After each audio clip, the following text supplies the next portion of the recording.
we're talking about some of the differences, the biological differences between the male brain and the female brain, one area of difference is in the amount of blood flow. The female brain at any given time is going to have more natural blood flow than the male brain. And this can be a blessing and a curse, so that more natural blood flow sometimes seems to give us more of it seems like we have a longer fuse before we respond with big emotions sometimes. So you see your girls might sit and seethe, and some of that has to do with that little extra amount of blood flow. So there's extra oxygen going to the female brain at any given time, so they seem to maybe have a little bit more response time in managing those emotions. But what that blood flow also does is it puts us as females at much greater risk for rumination.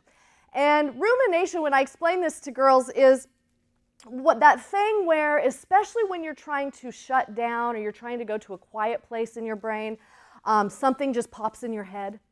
And for some reason that I can't explain, for some reason that thing that pops in your head is something that is hurtful or embarrassing, and you just can't let it go, and so you ruminate on it. You marinate in it. You play it over and over and over in your head.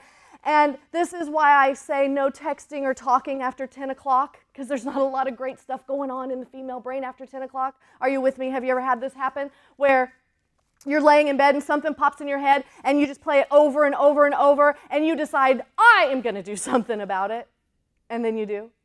And then you wake up the next morning and you're like, oh my gosh, what was I thinking? You weren't. You were in cray-cray brain. That's that rumination. And so as parents, we need to keep this in mind. This is another very important reason why we should take those phones away, so that they can have that silent space.